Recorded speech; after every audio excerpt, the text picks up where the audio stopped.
Hi, I'm Trixie Mattel. I'm at Amoeba Records, and this is What's in My Bag. Tell me, little dear, if you only lived here, did you really ever live at all? Cause you'd be amazed in the summer how the days of the spring turn into fall. Just listen to your brother, you can run in the cover of the night sky when it falls. I know that you think that you're growing, but you're just tall. First up, this is my all-time favorite movie. This is the most important movie. I was maybe 5 years old when this came out in 1995. Ew, get off of me. Ugh, as if. This movie is unique in that it portrays a rich, privileged, beautiful girl as a really good person. And that never happens. So like, I'm living proof now that you can be like so rich, but also like grounded. Do you know what I mean? Boy, they came out of nowhere. This movie's, Brittany Murphy, obvious scene stealer in every movie.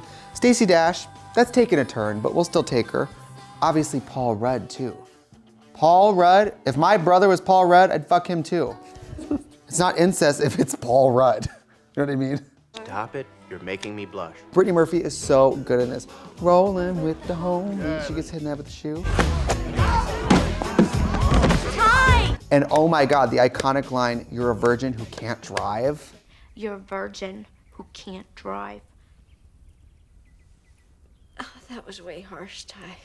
When Cher's being robbed at gunpoint, and they're like, "Get on the ground," and she's like, "But this isn't Alaya." And he's like, "Oh no, what?" And she's like, "It's like a totally important designer." And he's like, "I will totally shoot you in the head." And she gets on the ground like this. That is so iconic. I've Been Robbed, it was nothing like that. This is one of those films too I have multiple copies of. When people come over, I'm like, "Oh, you can have one. This is a great gift." This is Head Over Heels, the Broadway original cast recording of Head Over Heels, which is a musical using music from the Go-Go's. We got the beat, we got the beat, we got the beat. Yeah, we got it. I saw it on Broadway this year and it was so, so good. And my friend Peppermint, who's a former RuPaul's Drag Race queen, is on this album. A vision of night.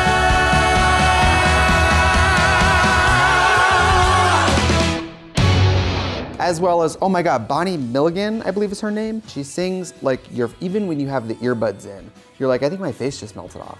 Like she sings so high and so loud and so freely. She's truly iconic. Things just keep getting prettier. Beautiful. What a wonderful life. Now, normally I don't like aggressive rock music. And even this all-girl band is too testosterone driven for me. But the Donnas, for some reason, transcend space and time to me. I grew up playing acoustic guitar, listening to country music, but like, I don't know why, but their music is so good. You wanna take it off, take it off. You gotta shake it off, baby, for me. Come on and break me off, break me off. 'Cause I get what I want and I like what I see. I believe they're from Palo Alto, California. And I think I learned that watching this series. But this is their greatest hits album, and it includes some of the live versions of like Take It Off and Fall Behind Me. And they are really good, and they don't play together anymore. So they only have like 4 studio albums to pick from. And since this is greatest hits, I would get this one. You're gonna fall behind me. You're gonna cry and beg for mercy. You're not ready, baby. You got nothing on me.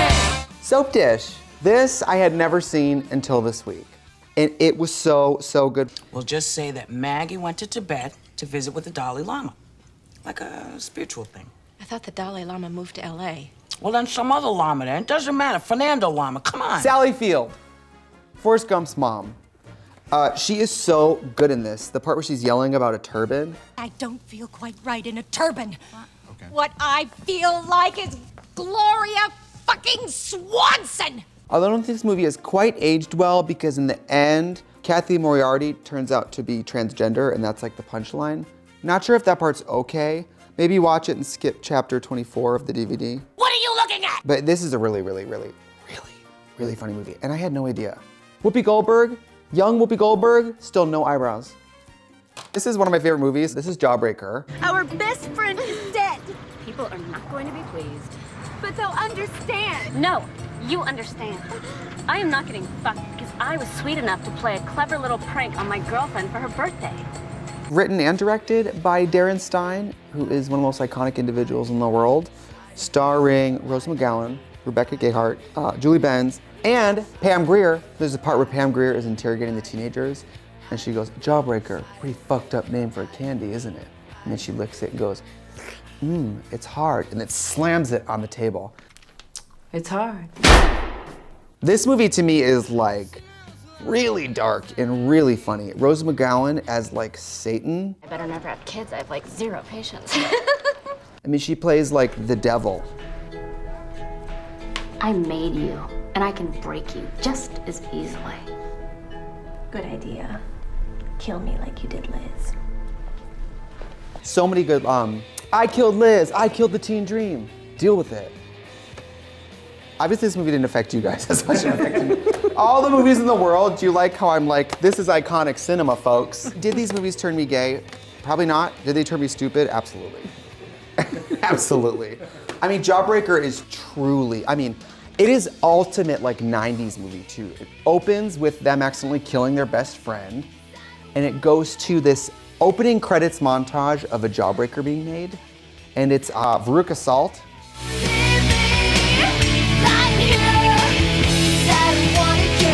I mean, them in like Letters to Cleo, that's like the sound of the 90s.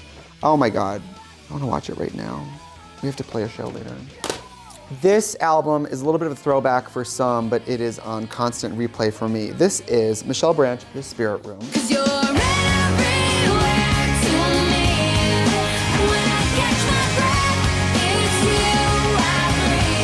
Debut album by a budding singer-songwriter. I believe she was like 20 maybe, 19. And she wrote all of these hit songs, Everywhere, All You Wanted. She was amazing. This album was the reason I started playing guitar. I'd never really heard acoustic guitar sound cool before. Because I grew up on country music and I was like, that's old people stuff, that's for old people. And I got this when I was 13 maybe, and this was like it, bitch.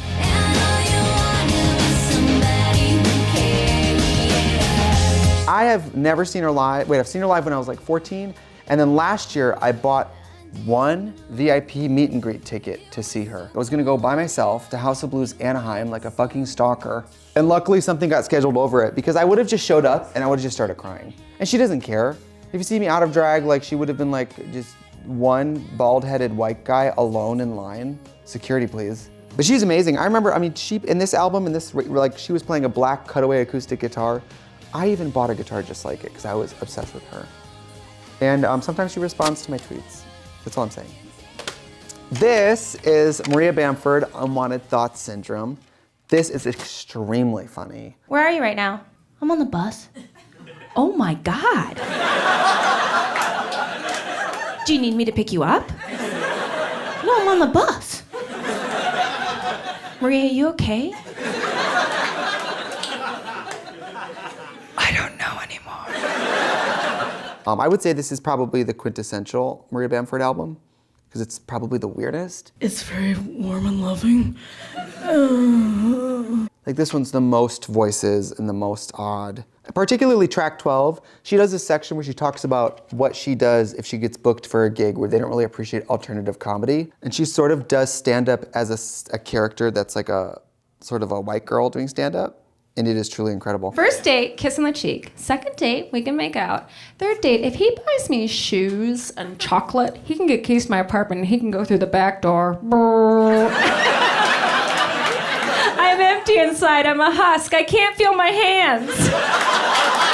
Also, the cover is her with 2 dogs and wigs. So I feel that as a dog in a wig. Okay, lastly, almost lastly, this is Amy Mann, Mental Illness.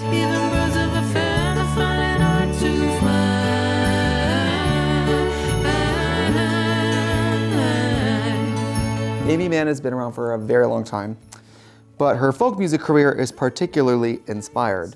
And this album came out last year, and it was so good, and I listened to it on loop for like a year. And then it was nominated for a Grammy for Folk Album of the Year, and then it won. And I've never been so secondhand happy for someone I don't know. Because normally I think, why not me? But like, she is so iconic and hilarious. And she's a big fan of stand-up actually, so I love her. Is there a track on there that you especially like? Her songs are all super sad. I mean, Stuck in the Past, You Never Loved Me, Lies of Summer, Patient zero. I mean, way to hit me where I live, Amy. Close enough to almost touch the lights of the candle. Lastly, let's say your electricity goes out, or you have to play a record the old-fashioned style, gramophone, wind it up. You can still listen to it by candlelight with your Dolly Parton candle. I have actually a lot of these. This is like my #1 fan gift. People come to the shows and give me this exact candle. So at my house, there's a lot of these sitting around. And that's it. Cool. Thank you so much. Yeah, easy. I never meant to break your heart.